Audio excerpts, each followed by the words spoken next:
Welcome to Agranak Studios. Today, we're going to be taking a look at the Advantage Deck for EZD6. They don't actually look this crappy. I printed them out in black and white because that's all I had. My color ink ran out. But you can actually get these cards print on demand through Drive-Thru RPG. Hey there, it's DM Zoth.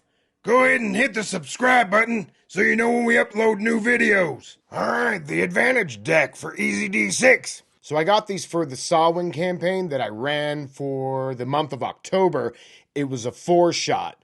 Alright, very cool. I really like the green, black, and white aesthetic. It totally goes with the EZD6 theme. If you buy the PDF, it comes with 2 documents. One is a document with all the cards, and the other document is how to use it. Alright, so let's get into it. The Advantage Deck is optional rules. There's no real leveling system in EZD6. Yeah, one of the reasons why it's actually easy.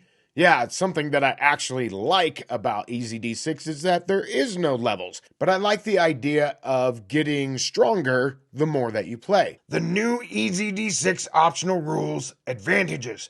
Players love advantages. They'll make your brazen feel powerful, like leveling up without breaking the game. And don't sweat it. This isn't some overpowered cheat code. It's just a little extra something that helps our heroes succeed. So, get ready, RRs, and adjust your session accordingly. Alright, it talks about powering off. There are no hard and fast rules for gaining advantages, but here are some suggestions. Gain an advantage at the end of every session. Gain an advantage at the end of every other session. Gain an advantage after reaching a milestone, which is usually every 3 or 4 sessions. I like that idea, giving the rabble rouser, which is your game master, the option to use it as they see fit. Absolutely. I ended up using this on our 4th session and used the basic suggestions here for handing them out. Alright, it says, advantages, how many do the brazen get? Being the RR allows you to flex your judgment muscles for your game. Personally, I'm a heroic kind of rabble-rouser, but I won't judge you if you go full-on epic. Heroic, each brazen can keep up to 3 advantages. Epic is each brazen can keep up to 6 advantages. So drawing and choosing advantages, players draw 5 cards, then they choose one, and then discard the rest. In cases where you cannot use any of the cards drawn, discard all the cards and redraw. That's simple. Players can replace any cards they have previously kept when drawing new cards. For example, Roderick had previously picked up 1 advantage, and after a few adventures, gets to draw again.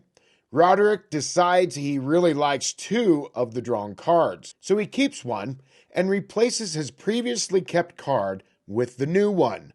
This means that even if a brazen is maxed out on advantages, they can still draw and replace previous advantages. And then brazen can only ever have 1 of each type of advantage. I really like that, the ebbing and flowing and being able to trade things in to get the advantage that you think might be cooler. Yeah, it really puts the power in the player's hand, but still keeps it random. Yeah, I really like that. So most of these cards are actually a one-time per session advantage. So when you spend them, you simply turn them over. And that's that. Easy. EZD6. There are so many different advantages. I'm only going to talk about a few here. Let's take, in the spirit of D6, let's pick out 6 of them here. There are 54 in total. And let's see. Number 6. Once a session, re-roll an armor die. Number 13. Once a session, force an enemy to re-roll a die as long as a 6 was not rolled. Once a session, ignore a Bane for a melee attack. Here's another. Once a session, you mark an enemy for death, and your missile hits crit on either a 5 or a 6. This lasts a whole scene, and it's specifically for the Warden hero path. Once a session, your actions inspire your group and give every other hero 1 karma. And that's for the Scald hero path. Let's do lucky number 54. Providence has shined on you. Take an extra hero die to start this session. Then discard this card and draw a new one. And again, some of them are used for specific hero paths. So let's take a look at what the cards are. On one page, you see that it is the top of the cards, so they're all the same. And you want to do this double-sided. And when printing this out, they lined up perfectly, at least on my printer. And I think if you take this to like a printing shop, like I don't know if Kinko's is still around, FedEx used to do something, but a place like Office Depot, they'll be able to line these up no problem. And then you just basically cut on the dotted line here. On the Advantage side, it tells you what it is. Reroll an armor die, reroll a crit confirmation. On your turn, gain 2 karma. And it tells you at the top of the card, once per session. Yeah, and a lot of them are that. Stand up for free. After failing an armor save, get a free attack on an enemy in melee. So there's a lot of really cool stuff in here. Oh, there's one. A healing potion heals 3 strikes instead of 2. Yeah, the typical is 2, so you get 3 instead. Really awesome, especially for your brute type that has up to 5 strikes. By using these cards in my sessions, it has really saved the heroes' asses.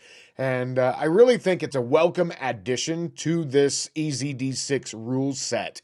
And you should think about picking it up. And really adds a lot of flavor to your game. Thumbs up for me. And a thumbs up for me. There's an affiliate link in the dungeon, so click on that and help out our channel here, and also help out DM Scotty by buying his product. All right, that's just about it for us. Thanks for stopping by Agranak Studios. And we'll see you on the next one.